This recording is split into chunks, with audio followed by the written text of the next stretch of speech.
Hello friends, स्वागत है आपका अपने यूट्यूब चैनल स्टडी विद नीलम में। फ्रेंड्स, मैं आज आपको बायोलॉजिकल साइंस के कुछ इंपॉर्टेंट पॉइंट्स कराऊंगी। इससे ऑब्जेक्टिव क्वेश्चन बन जाएंगे। आप इन्हीं क्वेश्चन से पहले तैयार कर लीजिएगा। चलिए हम पहले पॉइंट देख लेते हैं। वैश्वीकरण। वैश्वीकरण को इंग्लिश में ग्लोबलाइजेशन भी बोलते हैं।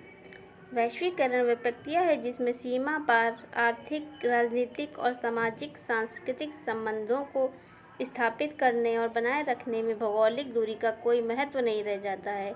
ये जो कथन, ये डिफिनेशन किसने दी थी? हॉलैंड निवासी शिक्षा शास्त्री रूड लुब्बस के अकॉर्डिंग ये कथन दिया गया था। वैश्वीकरण है का इंग्लिश रूपांतरण है ग्लोबलाइजेशन। वैश्वीकरण का मतलब है कि पूरा विश्व इतनी दूर है, लेकिन फिर भी हम लोग वैश्वीकरण के द्वारा निकट लाया जाता है, उनकी सांस्कृतिक सामाजिक संबंधों को निकट लाया जा सकता है। चलिए दूसरा पॉइंट। द्रव रूप में जैविक ईंधन क्या बोलते हैं? एथेनॉल। और गैसीय रूप में जैविक ईंधन बोलते हैं मेथेन। और दूसरा पॉइंट देखते हैं, समस्या समाधान, आलोचनात्मक चिंतन एवं सृजनात्मकता किस प्रकार के उद्देश्य हैं? किस प्रकार के उद्देश्य? सामान्य उद्देश्य। धातु गर्म करने पर फैलती है। जीवन का आधार प्रोटोप्लाज्म में किस प्रकार के उद्देश्य हैं? ये विशिष्ट प्रकार के उद्देश्य हैं। फ्रेंड्स, ऐसे क्वेश्चन बनेंगे कि जीवन का आधार प्रोटोप्लाज्म में किस प्रकार के उद्देश्य हैं। किसी भी प्रकार के उद्देश्य से पूछ लेगा तो आप कर लेंगे। चलिए देखते आगे को देखते हैं। चलिए पॉइंट फिर आ गया। धातु गर्म करने पर फैलती है। जीवन का आधार प्रोटोप्लाज्म में किस प्रकार के उद्देश्य है? विशिष्ट उद्देश्य हैं। जीव विज्ञान शिक्षण उद्देश्यों का वर्गीकरण ब्लूम ने कितने पक्षों में किया था? 3 पक्षों में किया था। कौन कौन से पक्ष थे? ज्ञानात्मक पक्ष, भावात्मक पक्ष, क्रियात्मक पक्ष, मनोगत्यात्मक पक्ष। फ्रेंड्स, मतलब कि अलग अलग बायोलॉजिकल साइंस और फिजिकल साइंस के सब टॉपिक मिलते हैं। फ्रेंड्स, जो इसमें बायोलॉजिकल साइंस में वही फिजिकल साइंस में भी हैं, तो आप एक ही को पढ़ लेंगे तो वो भी याद हो जाएगा। तो फ्रेंड्स, इसमें देखो बच्चे कन्फ्यूज आते हैं कि क्रियात्मक पक्ष, कहीं क्रियात्मक पक्ष दिया रहता है, कहीं मनोगत्यात्मक पक्ष दिया रहता है, तो उसमें कन्फ्यूज आते हैं कि अलग अलग है क्या? ये अलग अलग नहीं है, एक ही है। इसके अलग अलग नाम से बुलाया जाता है। कहीं क्रियात्मक पक्ष बोल देते हैं, कभी मनोगत्यात्मक पक्ष बोल देते हैं। तो आप चलिए इसको देख लीजिए।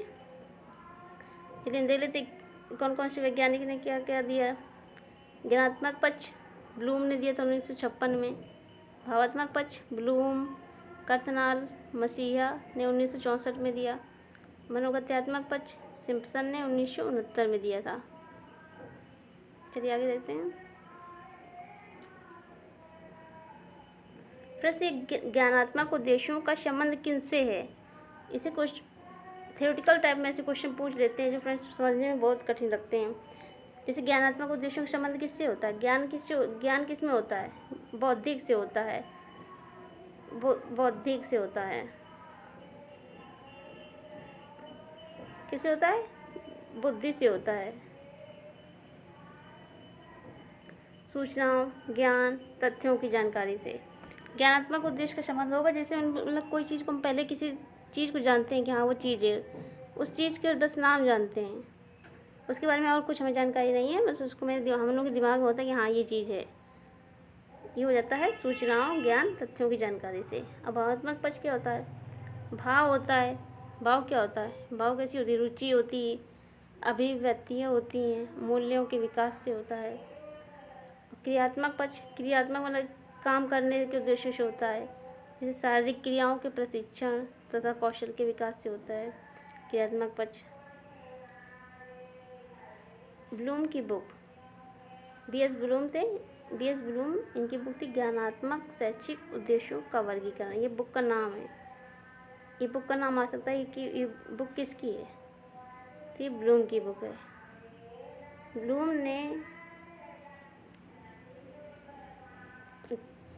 ब्लूम ने ज्ञानात्मक पक्ष में कितने स्तरों को रखा है? कितने स्तरों को रखा है? 6 स्तरों को रखा है। फ्रेंड्स, मैं इसको डिटेल में मैंने एक अलग से ब्लूम टैक्सोनॉमी का वीडियो बनाया, आप उसको देख लीजिएगा, उसको डिटेल में दिया गया है। चलिए लेकिन बता देते हैं। ब्लूम ने ज्ञानात्मक पक्ष में 6 स्तरों को रखा गया है। ज्ञान, बोध, प्रयोग, विश्लेषण, संश्लेषण, मूल्यांकन। आर्स जैसे जो जीव विज्ञान के शैक्षिक उद्देश्य हैं उनको व्यवहारिक रूप में लिखा गया, तो उसमें बहुत से साइंटिस्टों ने बहुत से उपागम आए थे, जैसे BS टैक्सोनॉमी आई थी, RCM था, इन रॉबर्ट मिलर हैं, रॉबर्ट मेगर हैं, ये सब इन्होंने क्या किया था, शैक्षणिक उद्देश्यों को व्यवहारिक रूप में लिखा था। तो सबके अलग अलग रूल्स हैं। चलिए हम RCM के देख लेते हैं।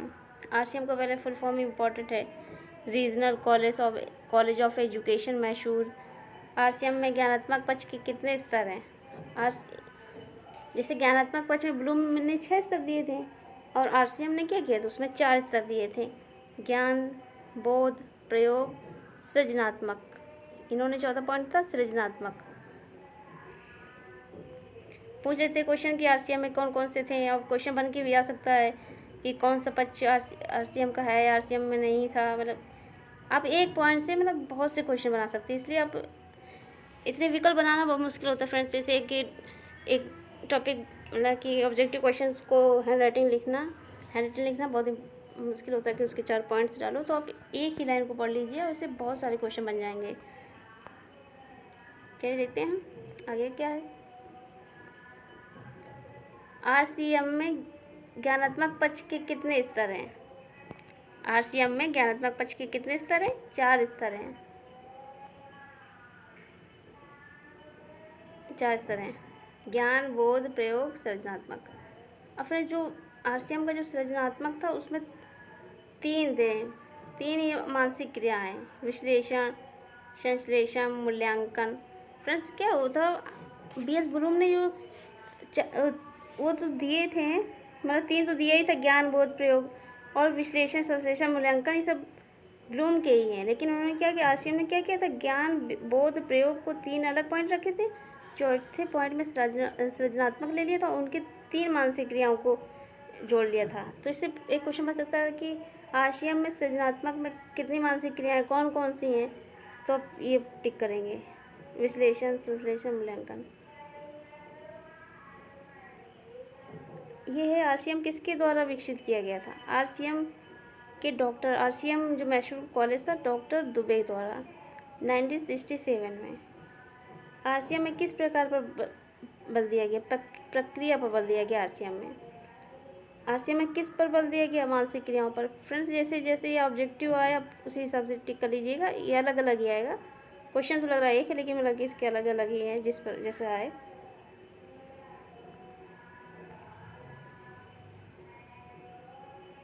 शिक्षण उद्देश्यों को व्यवहारिक रूप में लिखने के लिए मिलर उपागम का विकास कब हुआ था? मिलर उपागम का विकास रॉबर्ट मिलर उनके नाम से ही बना था, रॉबर्ट मिलर के नाम से। कब किया था? 1962 में एयर फोर्स ट्रेनिंग के अनुसंधान के टाइम किया था।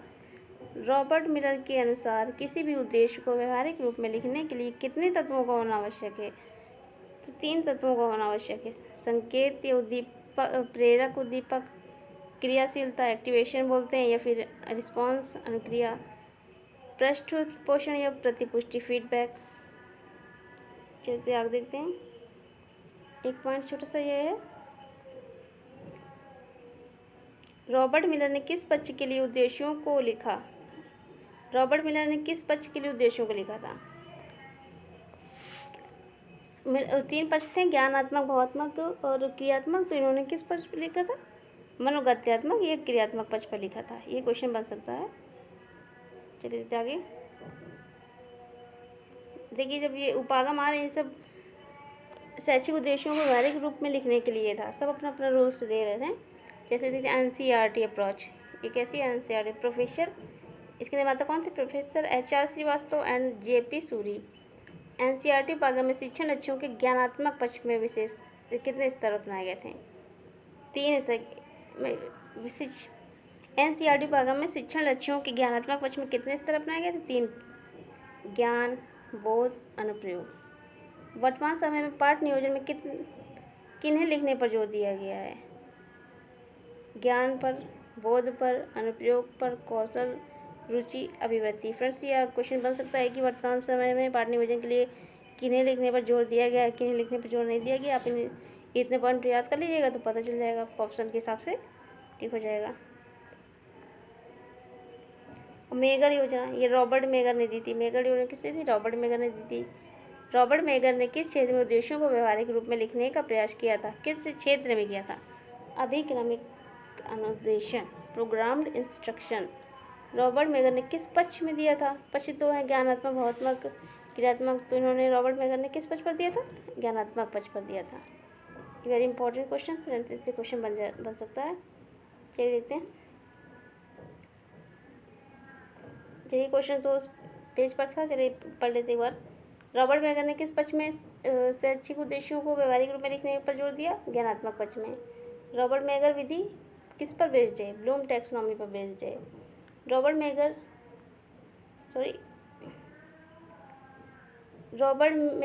मेगर ने शैक्षिक उद्देश्यों को व्यवहारिक रूप में लिखने के लिए किसकी सहायता ली थी? किसकी सहायता ली थी? कार्यसूचक क्रियाओं की। किसकी ली थी? कार्यसूचक क्रियाओं की।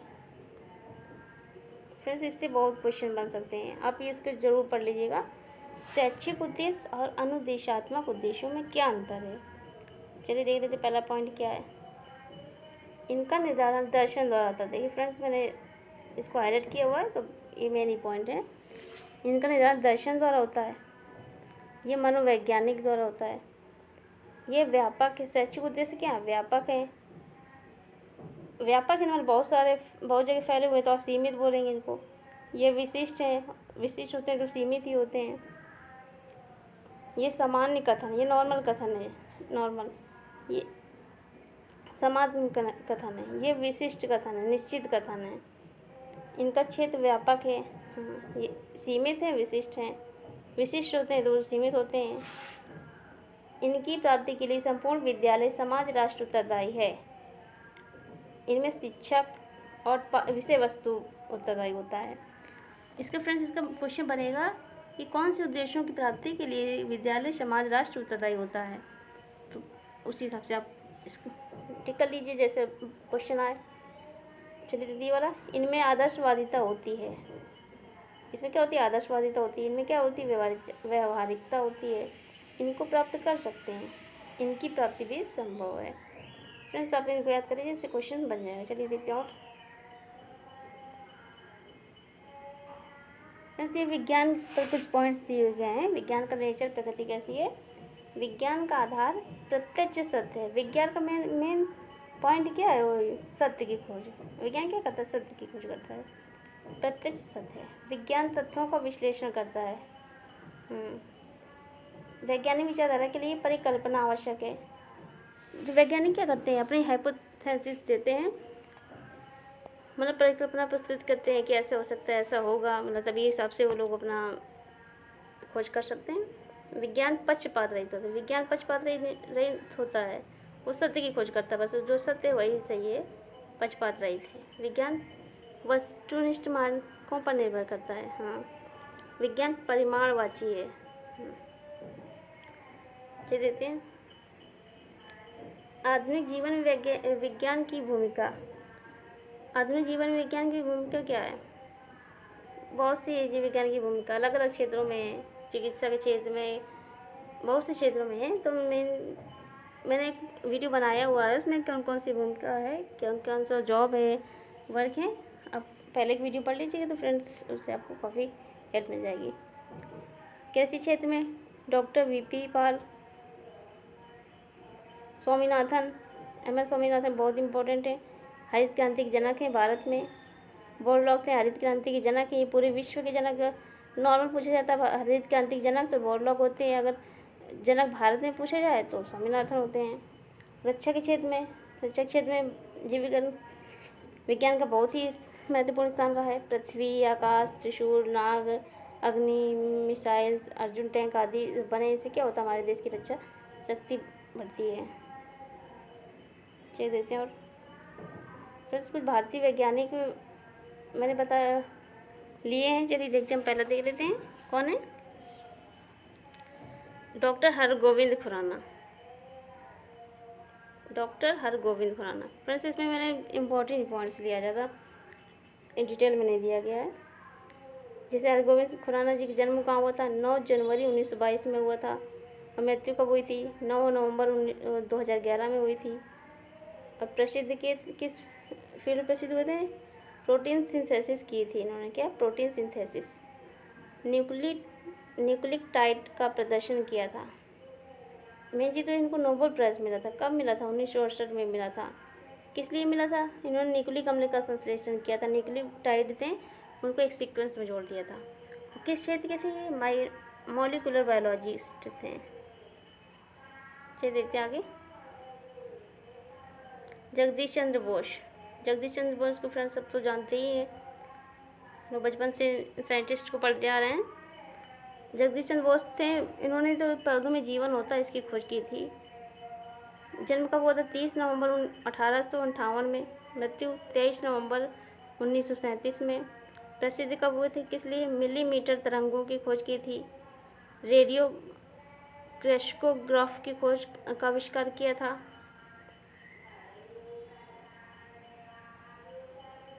चलिए फ्रेंड्स एक और साइंटिस्ट देख लेते हैं इनको। बीरबल सैनी। बीरबल सैनी कौन थे पहले देख लेते हैं। ये पुरातत्व वैज्ञानिक थे, पूरा वनस्पतिक वैज्ञानिक थे। मतलब कि जो पेड़ पौधों के जो फॉसिल होते हैं वनस्पति शास्त्र में, जो पेड़ पौधों के फॉसिल होते हैं, उनके जीवाश्म होते हैं, उनका अध्ययन करते थे, उनकी खोज करते थे। बॉटनिस्ट थे मतलब। जन्म 14 नवंबर 1891 में हुआ था। मृत्यु 10 अप्रैल 1949 में हुई थी। पूरा वनस्पति वैज्ञानिक थे। बीरबल सैनी पूरा वनस्पति विज्ञान संस्थान कहाँ पर है? लखनऊ में। और स्थापना किसने की थी? बीरबल सैनी जी ने की थी। चलिए MS स्वामीनाथन भारत में हरित क्रांति के जनक थे। इनका पूरा नाम काफ़ी बार फ्रेंड्स आपने फर्स्ट सेमेस्टर में तो पढ़ा ही होगा कि साइंटिस्ट के किस देश से हैं, पूरा नाम क्या है, इससे क्वेश्चन भी पूछ लिया था। जैसे MS स्वामीनाथन भारत में हरित क्रांति के जनक थे। इनका पूरा नाम क्या था? मनकोम्बू संभाशिवन स्वामीनाथन।